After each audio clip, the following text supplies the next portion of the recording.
what brought me to San Bernardino and why is it so unique? I came out here when I was a child. When I was in elementary school, we moved out here from LA. And I kind of just moved all over growing up, I moved all over the Inland Empire, but San Bernardino always felt like home. I think what makes it unique and why, I migrated back here and brought my business back here is just because I feel like San Bernardino is so underrated. There's so much culture, so much value, so many talented people, individuals and everything. And I just feel like it's underrated because we have a stigma and so people just kind of overlook us. But once you really step in, you really get to see all the different pieces of San Bernardino and what we actually offer. Well, I would agree with that. I think that San Bernardino itself is super diverse, and I think it's gone through a lot of changes over the years. Mm-hmm. And I came to San Bernardino, or the business came to San Bernardino. I actually don't live in San Bernardino. Yeah. I actually live out of town, which we can discuss later, because I also think business owners should have some more investment in the town that they do their business in. If they don't live in it, they should have to pay some utility tax or something like that. I am a believer in that, because I think if you live and work in your same neighborhood, you're going to take care of it a little bit better. That makes sense. But my family bought the Green Shack in 1978. So I've seen San Bernardino go through so many changes. And basically what I think is you see a lot of diversity, but it's been heyday. I've seen it with movie stars and celebrities and very wealthy town, people coming through for Palm Springs and like Arrowhead and all of that was happening. Then I've seen it go through poverty. I've seen it go through crime. I think it's just done a lot of diversity. And I think with a lot of the changes that happened in the 80s and the 90s in San Bernardino, it kind of set it up for failure in the millennial. All the big jobs came out of it. It just became a difficult place to live. But I think the community, like you said, is pulling together. And what we have is we have great hospitals, great universities, great access to freeways, access to the mountains, access to Vegas. We are so centrally located with every advancement that you can ever imagine in this town, from Loma Linda to St. Bernardine's to Dignity Health, the second largest wound unit in the United States. That's huge, So we have a lot going for the city, but I don't feel like the patrons of the city, the constituents of the city are as invested in it as they want to. Because if they were, it would grow again.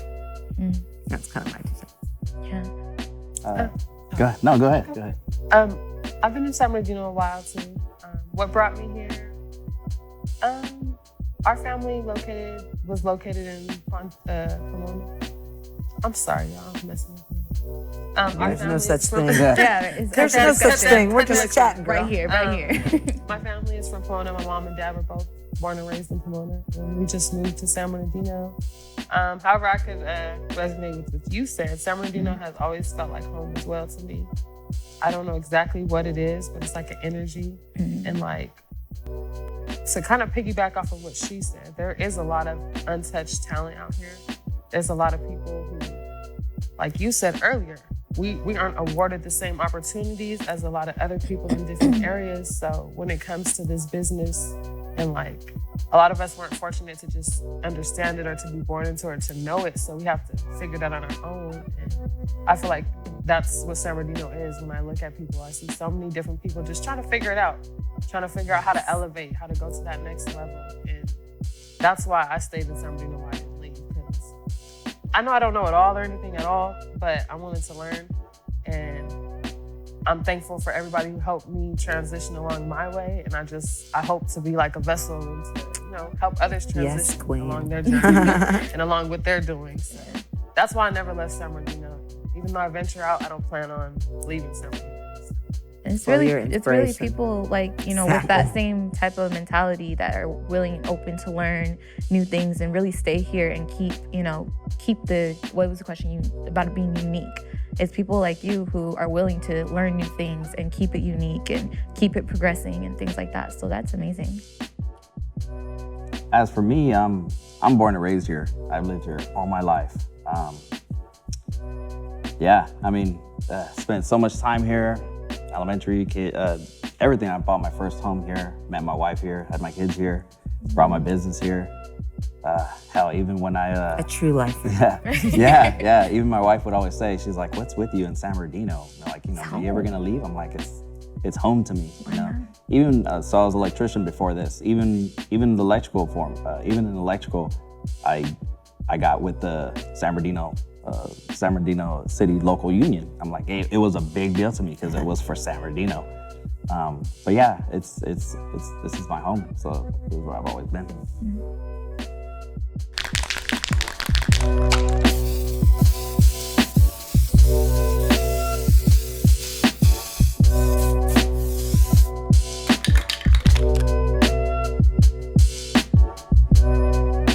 My name's Manal Iskander, and I'm one of the owners at the Green Shack Marketplace at 163 West Highland Avenue here in San Bernardino.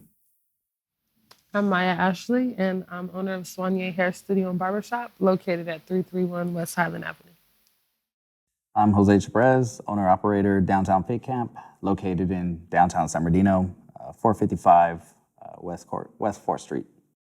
I'm Brenda Armstrong. I'm otherwise known as Jaye in the dance community. I own Empire Dance Productions, since we're telling her, at 468 West 5th Street.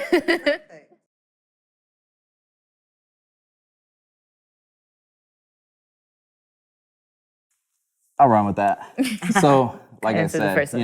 yeah, I was like, just being born and raised here. I grew up here, you know, like I walked up and down pretty much everywhere in San Bernardino, you know, so I've seen it up, I've seen it down, in so many ways. All the cities are the same. They all have their good, they all have their bad. For me, I'm pretty well invested in San Bernardino. That's in downtown San Bernardino. I got a lot going on there. I have a gym there. I own some properties and just do other stuff there as well too, and I'm bringing more stuff there as well. But my thing was, I remember walking down in downtown and walking with my mom. Like, we would be always everywhere. We used to go to, at the time it was Central City Mall. It's now Carousel Mall, which is no longer there, but well, it's still there. But we would walk. Yeah, that was our thing. That was like our big deal. Like, I remember I would go with my mom. We would park at the mall, and we would go through the mall, and then we would go across the bridge to City Hall to go pay the water bill. Like, that was a thing. I was a kid running down the little river thing that they got going on down there. So when I went in downtown, fast forward to me being an adult now, I just had the opportunity. I was just looking at how everything was just so abandoned in downtown. Like, everything was just empty, vacant, and just getting run down. I couldn't believe this was the city that, because it's been such a long time since I've been down there. So when I went down there, I was like, oh man, it used to be so much more life down here. So when I had the opportunity to go ahead and invest and do my business there, I jumped right on it. It was perfect for me. So there's a lot of opportunity, I think, in San Bernardino to open business. I think what brings a lot of entrepreneurs to San Bernardino is the accessibility, right? It's cheap to get rent, it's a cheap startup cost, and you have like built-in customers, right? So I think that helps to do business in San Bernardino. I think for me, what motivated me to come here wasn't anything that had to do with me. My mom was a psychologist for the DOC, and my dad was a captain, and they, in their retired years, decided to go into business for themselves instead of retiring, and opened up the Green Shack. And so when they did that, they picked the Green Shack because it was a restaurant and it had just gotten converted. And they had a liquor license, so they thought, oh, they'll do it there. But what I think motivated it to be what it is today, because today the Green Shack is a much different place than it was in 1978.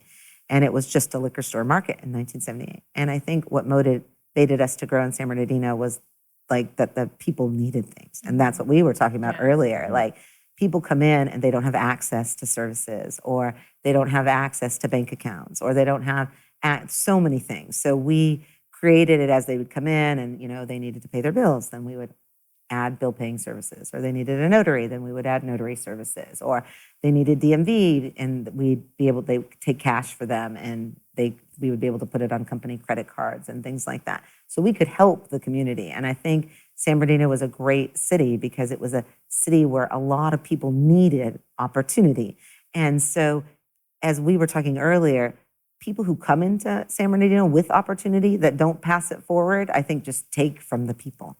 But if you can come into San Bernardino and you've been given a lot of opportunity and you know that you've been given it, and you can pay it forward by just the things you know, offering to the people in your community, then you're passing it forward and you see people rise, you see people change, you see people get out of really bad situations because they had a community resource. And so I feel like that's kind of what motivated me to keep building in San Bernardino. I mean, my parents did most of it, but I want to say like in the last 10 years, I've been doing all the technology part of it and, bringing it to the 21st century with apps and all the stuff, digital payment, and you can take Bitcoin and all the crazy things that you can do now. Oh, nice. But I give that, I teach customers who come in, like I teach them how to do it. I set them up on the computers. I give them access to things they wouldn't have been able to have before. So that's why I like the town. I agree with a lot of things she said. What motivated me personally would be kind of like the lack of very similar to what she said, the lack of what I see they needed. Like even with just doing hair. A lot of people always like looked up to me in high school. I always kind of stuck to what I wanted to do, which was doing hair and making people feel beautiful about themselves, making people, smile and just feel good on the inside and the outside. That motivated me to stay in San Bernardino, but is also just setting that example that even if, it doesn't seem like you can accomplish something, like you can. If you just keep going and you don't give up each and every day and you just, keep facing that battle, then, just realizing that you can just basically keep going. That's what San Bernardino reminds me of. When I think of San Bernardino, the first word that comes to mind is resilient. So yes. Yeah, that's a good word. I say that's a great why. word. That's why we still here. I stay in San Bernardino. Yeah. Get up and do it again. Yeah. Well, I think what motivated me to, it was two parts of the question. What motivated you to start your business, and then why San Bernardino? Well, I have two businesses. I have my dance production company, and it actually started off as a nonprofit. And it's so funny, like I danced all like as a kid. It was on and off, and that's the reason I started my nonprofit. And my nonprofit started off as an idea when I was like 16, 17. I was like, when I get older, I'm gonna open a dance studio and I'm not gonna charge anybody. And you get to adulthood and you're like, I gotta keep the lights on though. Gotta keep the lights on. Yeah, but my mom, she's an entrepreneur, and so I was kind of just raised in the entrepreneur world, always being around just the local governments, the Chamber of Commerce, and just things like that, Aquanetta, just all these different people I was raised around. So in San Bernardino. And so when I got older, Bonetta is the mayor. In case anybody didn't know that. But all these different people in San Bernardino, and what made it personal to me to want to evolve into the business, but the idea period of my nonprofit V2D was just volunteer to dance. It started off because my mom couldn't always afford to put me in dance classes, and a big thing for me was mental health. And so I went through a lot as a kid, and so when I turned 14, it just all hit me. And I was like, oh my gosh, I need to do something. And just in today's world, not every kid wants to sit in front of a therapist and talk about their problems, So just there's different creative things, there's music, there's dance, these different outlets that, are used as forms of therapy. And that was my form of therapy. And so there were months that my mom couldn't pay for it, and it just killed me. And she didn't understand why. She thought I just loved dance, but I was like, no, I need it. But as I became older and I started to teach dance, I saw the same pattern in, kids. And it was like some kids that their parents could afford to, have them there 24/7. They come in with their little, come in with their little Starbucks cups, and they were there, and they were the most amazing technically trained dancers. But it was the kids who were hit and miss that you really saw their heart on the floor. And they would disappear for, weeks or months, and then they'd come back and, oh, what happened? Oh, well, I got taken away from my mom, or, so-and-so couldn't afford it, or I had to move away. And it was a form of therapy for them too. And I was like, well, that's not fair. Like, it wasn't fair to me, but, it even more so, like, I have a soft spot for kids. So even more so, I'm like, no, like, there has to be something about this. So that's what started my nonprofit, V2D, where kids could volunteer with their community, trade those hours for professional dance classes, and just use that as a form of therapy. And they have a mentorship program where they're held accountable for, their grades, and we teach them how to set goals and how to accomplish them, and just kind of be like a big brother, big sister to them, but also give them that access to that form of therapy. When COVID hit, the way my nonprofit was set up was we partnered with different dance studios. So when COVID hit and we couldn't dance, or the studios shut down, We had to get creative. And it got to a point where I'm like, okay, maybe I should just, I'll start a studio. And then that evolved into Empire Dance Productions, where it was more so, I didn't want to just be another dance studio because we have a lot of dance studios, but as far as the opportunity side, like you said, like if we have access to opportunities, I have, a lot of connections in the dance world on the entertainment side, and just being able to produce quality content and give people and kids a platform to, not just come in and take dance lessons, but get trained for industry jobs and have access to auditions and just those kind of things. So that's why it became Empire Dance Productions. And San Bernardino, it was like, it was a no-brainer. Like, this is, It's such a good thing that you did for them, because I think what I notice a lot with youth here is that the city begins and ends here. Like, they don't see anything else. Most of them haven't traveled. Yeah. A lot of times I'll like talk to the parents, and the parents haven't even been themselves like out of the state or up to, anywhere within 60 miles of San Bernardino. So I think when you give children opportunity like that, it's a big deal. And Chords in San Bernardino, Yeah. I'm sure you know them. Edwin, Yeah. So a few years ago, maybe like 5 years ago, I had access to the Kids' Choice Awards. And so I said, I could get all of your students VIP to the Kids' Choice Awards, front and center and everything else.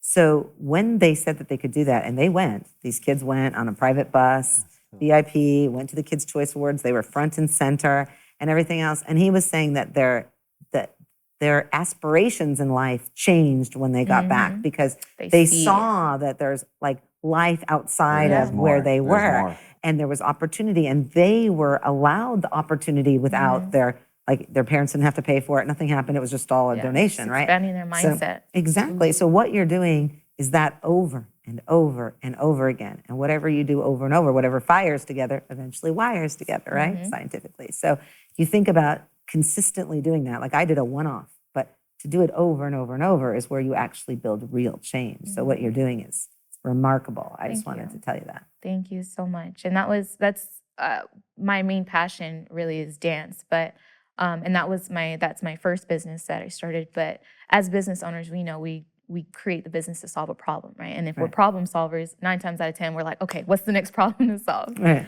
And that's how my other business, Raising Wealthy, and teaching financial literacy to kids, but teaching parents how to teach them. So our content is geared towards teaching parents how to teach kids about financial literacy, mutual funds, stocks, all that kind of stuff. Because it's unfortunate though, because you're going to get a large community here that like doesn't even have access to banking. And what's crazy is so opportunities to different banking styles as well. Exactly. Different banking styles. So there's some people, they don't even know there's accounts that you can take advantage of, like mutual fund accounts. You can start with as little as $25 that these wealthy people are taking advantage of. It's just not commonly taught in our areas. And it's the same kind, it's just as easy to open one of those accounts. It's just, it pays you more money back, gives you way more interest than a 0%, just those little things, but making it tangible and understandable to, kids, and just teaching it to them and teaching parents how to teach them. Because I think a big thing is, as business owners, and just in San Bernardino period, we're hustlers. We know how to make money, but do we know how to keep money? Do we know how to build money? I think that's the difference you're saying again, is that thrive and survive. I think that what I see here is the majority of people here, maybe there's a lot of hustlers, but they're still in survival mode. Yeah. A lot of people here are working and living to survive, not to thrive. A lot of the excess things that you would think that really help you grow as a person or whatever, they don't have a lot of access to here. And in order to have that part of their mental health met, you'll see it in other things like fancy, more name brand things and things that they can accessibly attain that still gives them that status that they're not just surviving, that they're actually living, right? Yeah. And I think if you can teach something in those financial literacy classes is to actually learn how to thrive, not to survive. The mindset, Yes. It's a mindset change, and I believe that wholeheartedly. I think everything rises and falls with your mindset. Which is when you're talking about taking the kids to the Kids' Choice Award, it changed their mindset. They didn't just see San Bernardino; they saw something else, and their mindset changed, and they said, "Oh my gosh, there is more. I believe I can do more because I'm here right now. Why can't I be here again?" And same thing, with money. It's mindset, like you said, the name brands, and to make you feel like you're Important. living. Exactly. But why not actually do it? Why not actually have the money in the bank account? Why not actually learn how to, yes, hustle, but not hustle forever. Get to a point where your hustle built you something to where you can live. Exactly. And you're making history with that. And the thing is, you're touching a subject that I can understand is it's not gonna be easy. You know, there's gonna be a lot of backlash, but stand on what you're doing. Because what you're doing is amazing. I think what you're doing is amazing too. Thank you. I teach my kids something that I think, you know, maybe will help you teach your kids or whatever, but I always tell them that to have money means nothing. Like money means nothing. It's just a piece of paper. I really don't care how much money somebody has. Okay. I said, but whenever they want money or I have money, I always say, what are you going to use it for? Because money has to move. It's like liquid, right? Correct, So the more it's floating around, moving from source to source to source, the more likely it's going to come back to you. If you take money and you believe it's only good for something, to purchase something or whatever, then it has no energy. So I think if you collect money, currency. exactly. And so when they're like, oh, I want to earn money, why? What do you want? What do you want the money for? You want to do an upgrade on your car? You want to go on vacation? You want to pay your rent? What is it that you want to do? Because if you have a mindset, like you said, then you can actually make money move because money has to be spent in order to come back to you. Yep. I really do believe that. That's just investing. That's a mindset too. Yeah. A lot of people are, they don't want to start a business because of, you know, we talked about that earlier, because of the investment cost. Maybe they don't have it, but then also there's a big stigma with the mindset. Okay, I don't want to have to invest. Why should I have to invest to make money? Because they're so used to just, 9 to 5, well, trading time for money versus making your money make money for you. And it's just a mindset. It's just a learning thing. It's just a different way of, learning, a different way of looking at things. Education. That's what this town needs more than anything. Just education. Education. That's why they need Opportunity us, and education. people like us who are originated from here, who are from here, who can be that example on the daily, and not just, no offense, but not just come in, but actually be from here. And That's no offense. implement I think you're that, right. Yeah, and I think you're implement 100% that on. change. Implement that change with your walk, with your talks, the people that you affect on the daily, the kids that come into your class, the kids that come into your gym, the kids that run through my shop, like that type of thing. That is energy that cannot ever be replaced, duplicated, or anything. So I just think all of us at this table, like, we're really doing what we need to do for our community, and we should band together. And that's one thing. And that's one thing I've always said too. Is just like it's kind of cool because if a kid like me from San Bernardino, I mean, hell, like I grew up, I slept on the floor till I was 17 in my living room. I'm like, and for me to be able to kind of like actually like be a business owner and have some properties and rent out, like. And that's just the beginning, I'm like, this is cool. I'm like, more kids from San Bernardino can do the same. And like mindset, you said something about mindset. I think that's very important. Like, it was this book I read. I think this might have been one of the factors that changed my life. My mom sent me to Africa when I was 17 though too. So that literally changed my life. I bet. It really reminded me of what you said when them kids went, kids to kids' choice, where you're just like, oh dang, like you just see something so different than what you're used to, and you're like, wow, like it opens up your mind. So.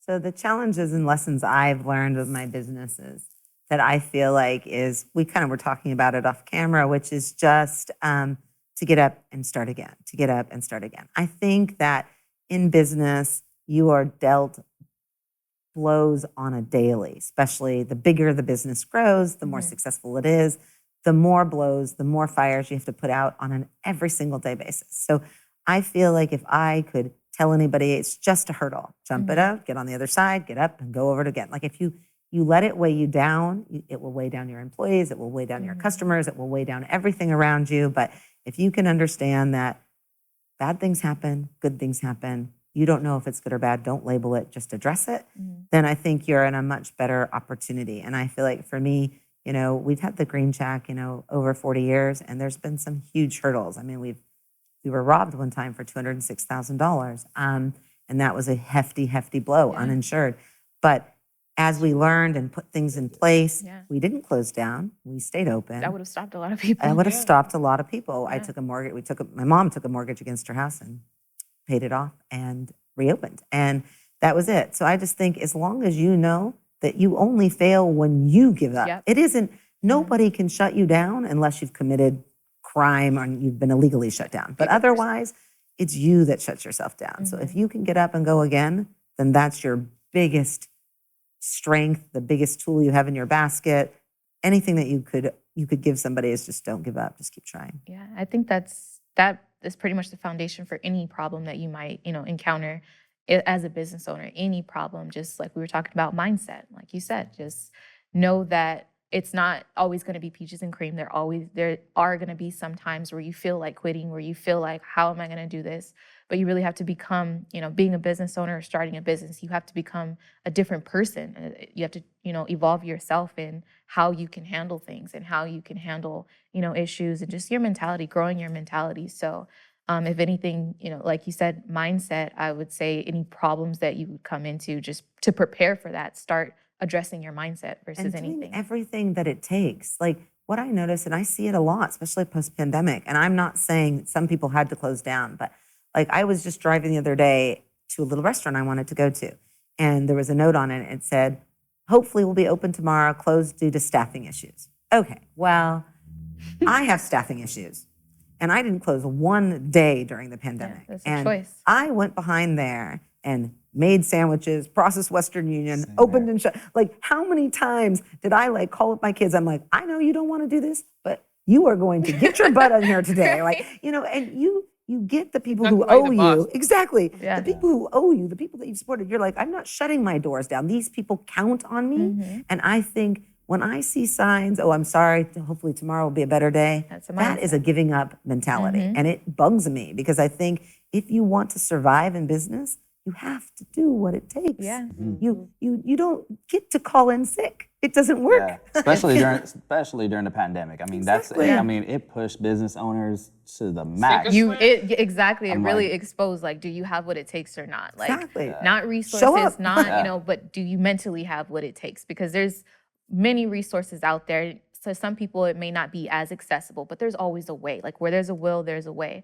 And it's just like you said, when problems come as a business owner, if you have that mindset, like me personally, it's so funny. There's some just some close family members or anything, they'll come to me with a problem, I'll have a solution. Oh, well, here's a problem with that solution. Okay, here's a solution for that problem. It's like, if you want it to get done, it'll get done.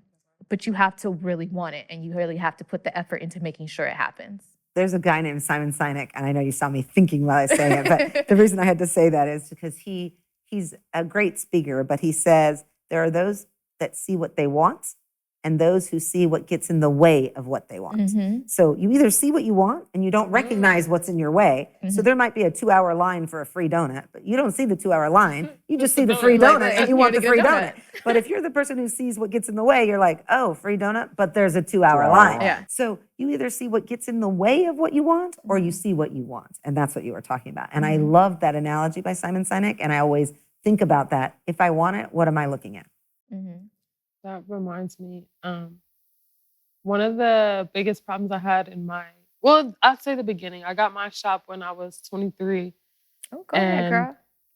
I was hiring people, hiring most poppin' barbers, most poppin' stylists, and I hired 2 people that were not licensed. And I knew against my better judgment that I shouldn't have done that, but I did, and I actually got caught up with State Board. I had I want to say a $3,500 fee that I got at the time. To me, that seemed That like was a lot so of money, much yeah. money. Like, oh my God, $3,500, my shop is gonna close. And I just remember being stressed out, crying, like thinking I was gonna lose everything that I worked so hard for, over $3,500, an unlicensed person that I should never let be in there anyway.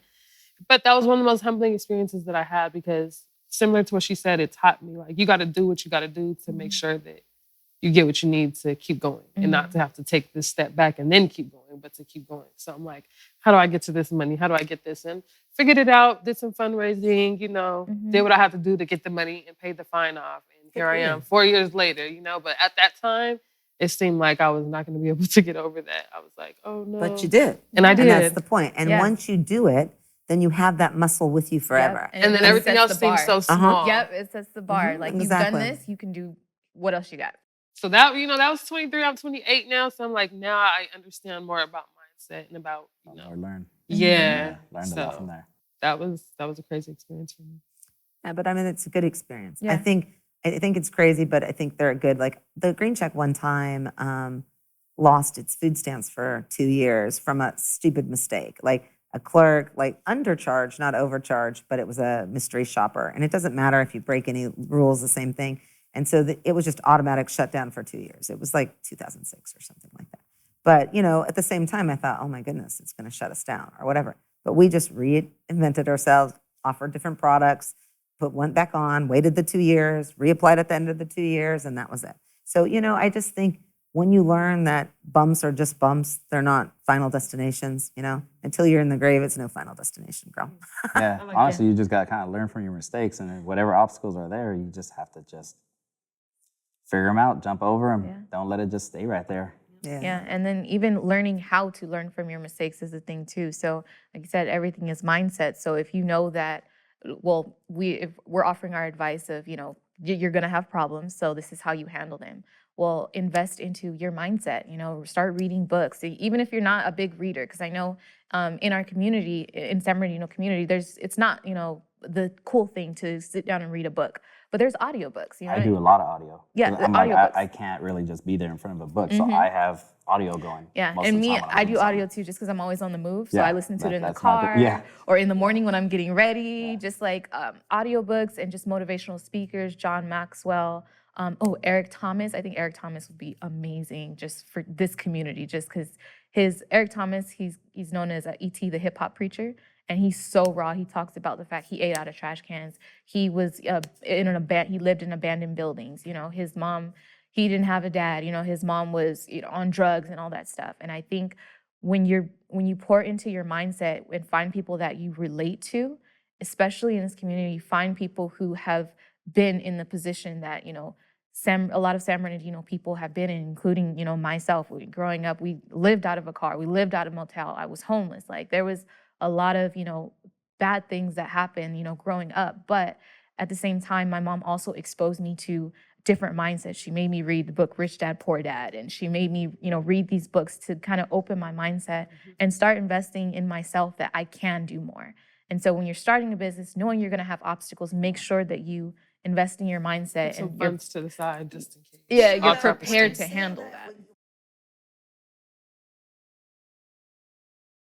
That when you weren't here yet, we were outside talking. And what I hear from you is that you had a great support system, even though it was hard. Okay. And that's what we were talking about. You can have a hard life. I'm not saying that, but if you have a support system, you learn resiliency. Yeah. That's just the truth of it. But in San Bernardino, you get a lot of people who do not have a support system. You talk about your mom or your kids or all of these people, even I can say that. Yeah. But I watch on a daily people who don't have anybody.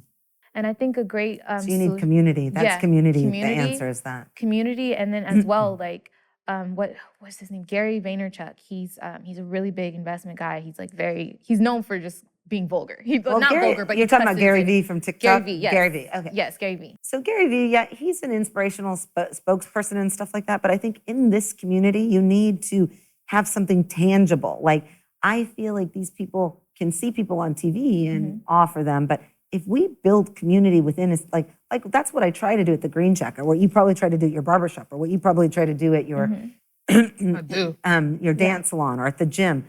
When those people then come in and they then have community in your spot. Like I can be in the Green Shack and I can hear people on the phone and be like, oh, where you at? They're like, oh, at the Green. Like they're not saying I'm on Highland Avenue at a liquor store or at a deli or at a travel agency or whatever you want to label it as. They're just naming my spot because it's a community spot and people meet there. Yeah, and so that Green Shack. It's the Green Shack, right? And you're going to have the same thing with your shop. You're going to have the same thing with your dance studio. You definitely are building that left, right, and center. And that is where then people go to find inspiration, to find community, to find support, to find answers to their failures. And I think it is dependent on us as business owners to build the community in our businesses. So when people ask me, what do I want as a business owner? What do I want from my community? I want my community to patronize me, not because I want the money, but because I want them to form a community around my shop, as my shop, the stable center that's not going to move for them. So I'm the anchor, and you build around me, and I will keep you stable. That's what I want. Yeah. And that's what I think every business owner should do in the city, because then we create our own police force, as I was And that's telling you exactly earlier. why you didn't have to stand outside of your shop when the riots happened. And that's Yep. what I said. Black Lives Matter happened. We had severe riots in this town. Mhm.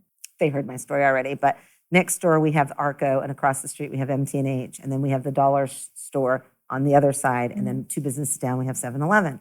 Well, during Black Lives Matter, the riots went from Baseline to Highland, and there was a shootout at Arco, and then the MTH, I guess, tried to help them and shoot back out, and then they burnt down the dollar street. And I'm like looking on the cameras of my store because I'm nervous and I'm thinking, oh my gosh, everything's gonna go down. And I see 2 trucks on both sides of the parking lot, entrance to my parking lot with big guns. And I hear loud noises and I know they're shooting and I'm thinking, oh my gosh, they're shooting at our store. But they're not. They're not letting anyone enter our parking lot. Mhm. And I'm like, what? So the next day I come into work, my little establishment is untouched and everything around me has been damaged. And I felt hurt because I feel like as a community, we have to take care of all the businesses, not just mine, right? And I noticed like MT&H, the store across the street, also really good store, protected the Arco, like had, because they were still and had their back. And I think when you do things like that, that's how you build the community. So if you can, MTH, they take care of a lot they of take people care as of well their too. people. Yeah, they're very good Those guys. guys are good guys. And they care about their customers and they have a customer loyalty. And and we're directly across the street from each other and we don't compete. So I think like things like that is what business owners and should do in San Bernardino. Really create alliance. Sorry.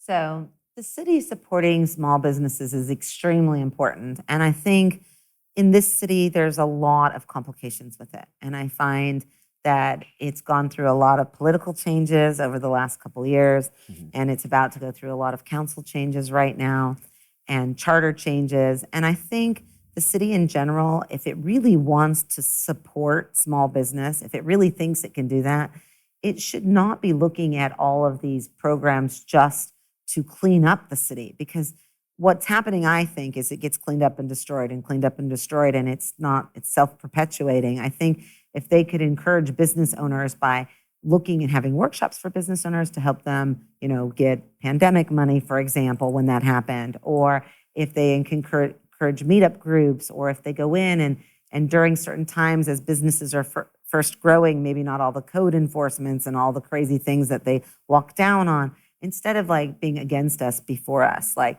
being our allies and investing in us. And, I remember like, it's been a while, but in the 90s, the city was very invested in businesses and there was funds available and they would do the facades for business owners. So you could go and you could apply for a facade and you could have the outside of your building kind of remodeled or signs done or the roof done on your building. And that money was available to business owners to keep their parking lots safe, things like that. And there was funds for that. And then all of a sudden I noticed like funds going to like more wealthier neighborhoods. Like it went to the Arrowhead Country Club at one point, or the library in the north area or something like that, instead of like in actual businesses. And they're like, okay, well, you should, when we went to the city to meet with them, because we wanted help with our roof at one point, and they were like, well, how much are you willing to put into it? And I thought, okay, we've been around here 45 years and like, but I just think in general, if the city could support small business by helping us be forward facing to the community, because then customers will come to you. Then you can build your, they're not sure. They don't trust all the businesses. They're not sure if you're a fly-by-night, startup overnight. Everyone thinks that San Bernardino is all about the hustle, so they're not really sure what they're getting into. But if the city started backing up these businesses, showing that they're legitimized, showing that they're supporting them, even council people coming out and supporting them and actually getting involved with the community, I think that would be really great for the city to get involved in. That would be my 2 cents.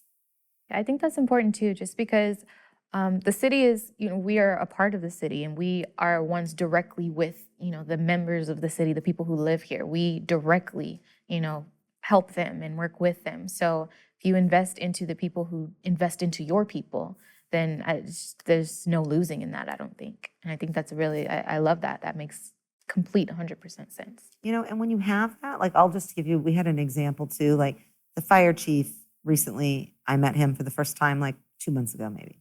And I was having problems with the fire department. And it was something very minor. And they came in with a violation. And then they were like, oh, well, we're going to have to shut you down because you don't have this grease extractor thing. And I'm like, okay, the business has been exactly in the same spot for 45 years. There's never been like 40 years ago, 10 years ago, 5 years ago, there was not a problem. Like, all of a sudden, you know, it's just like, what is it?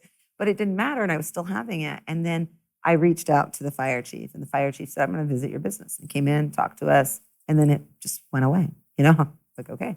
And he realized, okay, you're doing a good thing. You're not like hurting the, and then he was invested in our business. And I feel like if other like community like members, like especially city, you know, politicians and stuff like that, they came into our businesses and then helped us out. We shouldn't, you know, we should be supported by them, not. Yeah, you're hitting the head right on the nail. And I was thinking the same thing, that's just where the problem lies, that they can't support or sow seed or even give any of that free money that they get to us because they have no relation to our business. They don't understand it. They think it's merely a barber shop or merely a sandwich shop. Not understanding that, once again, we are the community. So we're the ones implementing all the change.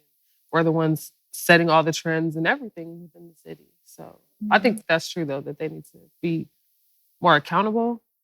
And more patronizing our own actual businesses. I don't know about you, but I've just recently gotten a lot of them to come into the store by force. Like I go in, I'm like, why don't you support my business? Why don't you? And now they do. Like now I'm going to give the city credit. Like I do most of the roundtables, most of the like mayor's meetings, city council meetings. I mean, they'll call me and I'll usually handle anything that my business can handle. I'll handle. But I feel like I had to ask for it. You know, but I think that's okay because I got it, so I'm not complaining. And I'm grateful. So, you know, if the city's listening to this documentary, thank you. But I do think that that's, you know, we've also been in town for a long time and we have a name. What about all the new businesses, like you're saying? Like they really should be in the city engaging with the businesses. Really active, really in it. Yes, very much so. Yeah, because I know a lot of people would say like, how would you support? And that I know that was one of the things that a lot of people would always say is like, oh, they need to get rid of all the homeless and all this stuff. But honestly, that's not going to go away. It doesn't go away anywhere. It's in every city. You know, there's homeless people in Beverly Hills. Everywhere. Like, you know, it's not. It's everyone's all like, oh, because of San Bernardino. I'm like, it doesn't matter. It's everywhere. It's not going to change. If it would have, like, the world would have been different a long time ago. You know, I'm like, that's something that's been going on forever. But you're absolutely right. Just getting like the city to actually come and support us, really, because you know, if we got the leaders not even kind of coming to our stuff or even like just like, yeah, good job. Yeah, who else is? Yeah, you know, I met this investor that invests in San Bernardino, but only in the north end. And I didn't want to open up there. But you know what he said to me that almost made me do it? He said, I personally will give out $10,000 of vouchers to your business, to the community to spend if you open up here. And I thought, why? Wow.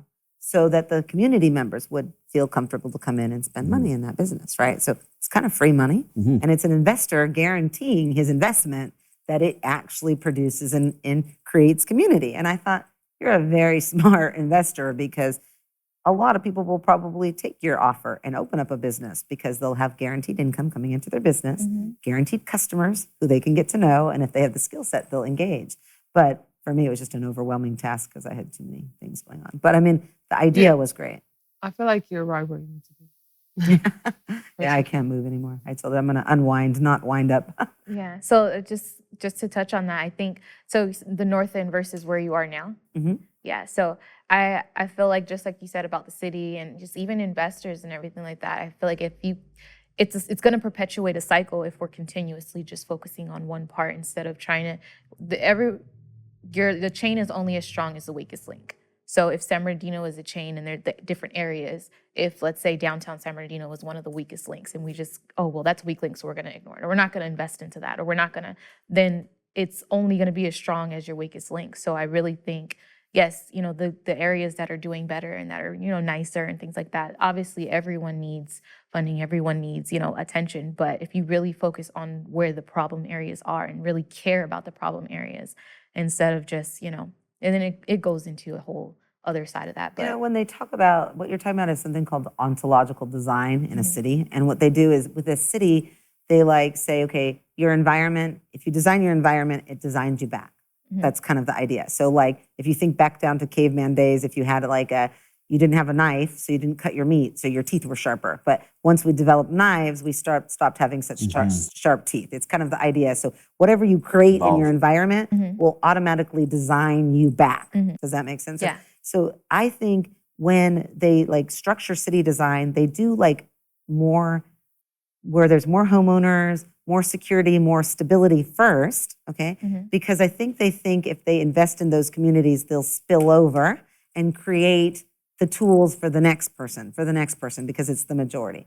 I don't know if I 100% agree with that, but I think that's why cities do it. It's based on like a design scheme that if you kind of build the city nicer and nicer and nicer towards the poorer area, that it expands. Instead of starting with the poor area. Yeah. And then. Exactly. That's And an then the idea. crime like seeps towards the nicer area. Like there's a greater divide. I think that's kind of the idea between city planning, but I'm not a city planner and I don't know 100%, but I would sit in these business meetings with the city when Mayor Davis was the mayor, and that's everything they would talk about. They're like, okay, we'll start on 40th Street, or we'll start, and they were all about bringing it. And this was like And it- recently or like? Yeah, this Mayor Davis, like was 2 years ago, yeah. maybe, or a year and a half ago. I was on the Previous business mayor. council here, yeah, Okay. the previous mayor. And he did a business council with the fire chief, not the fire chief, the police chief, some developers, the city planner, the city manager, the mayor, and like other people to get ideas. And that was the whole idea. And some old business owners. And they did. They invited like Mitla's Cafe or Mitla. He was on the board.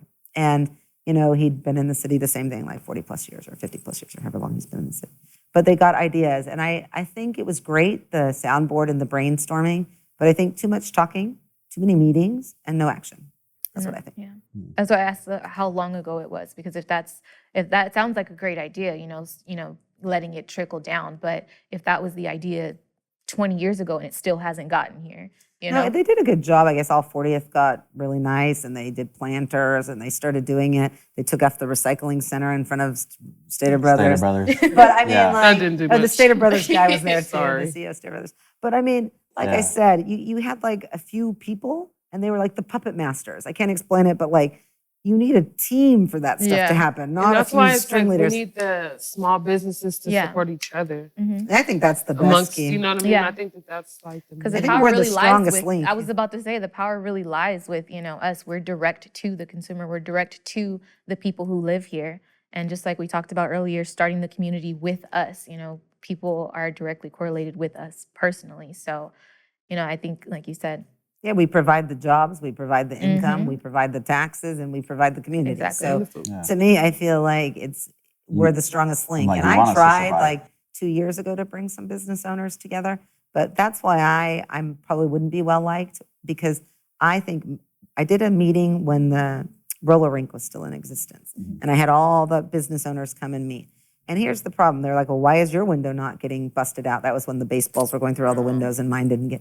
And I'm like, because I have a relationship with my customers. Like, hello, care about your community and you will have the same thing, you know, but they don't want to hear that. But what I noticed is the second somebody comes in, and this is what I did my little tour, walked around, tried to see how business owners were handling it. Someone comes in, maybe they look a little, you know, maybe not so graceful or so clean cut. They walk in, they're making sure you're not stealing. They're watching you at the door. They're already making you feel Nobody like you likes that. shouldn't be in there, right? And then on top of that, most of these owners, they don't live in your community. They don't want to get to know you. They go home at 5 o'clock or whenever their businesses close. And I just think if you're going to get business owners together, they have to be invested. yeah. So it's like how you were saying earlier, like your circle. You're absolutely right, because I was that kid that would walk in and get looked at all the time. Got it. All the time. Yeah. All right.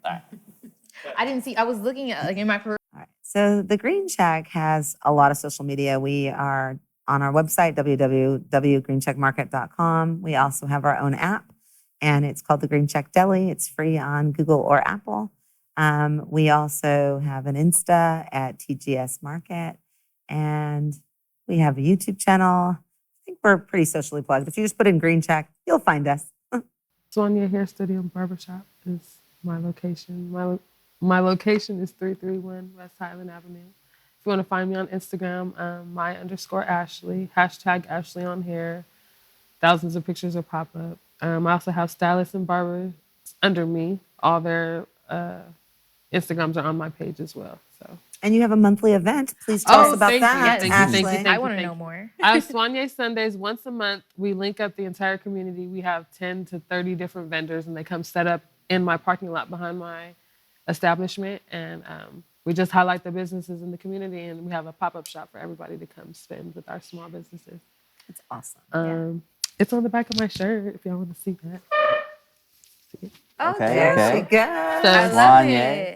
Sundays. Soigné Sundays. Soigné Sundays. Once a month, the second Sunday every month. Downtown Fit Camp. I mean, you don't get anything more than that. Downtown Fit Camp, Instagram, Facebook. Type it up. You'll see it right on Google first thing. We just recently started doing more events, a lot of competitions. So kind of keep an eye out if you're into fitness industry or anything like that. Want to try something new or just for fun, really, because that's what it is. Biology over psychology. Yep. Check us out. Okay, and my company, Empire Dance Productions, our Instagram is, oh, by the way, it's Empire without the first E. So just capital MPIRE. Oh. Yes. That's why I remembered you. We're pros. Yeah. So our Instagram is Empire with the M, Empire Dance _. Our website is www.empiredance.com. We are on YouTube, Facebook, same thing. Everywhere. Everywhere. And then we have events every month as well. We have one that's open to the community called Amuse, and it's like an open mic night, but for dancers. So we have headliners Amuse is every month. We have headliners every month, and you come and perform, and it's kind of like an open mic night. So if you're not a headliner but you still want to perform, you just come put your name on the list and come. It's really cool. And we have an audience there, so you can come and perform. We have a food truck, so just hang out. We got bean bags and all that good stuff.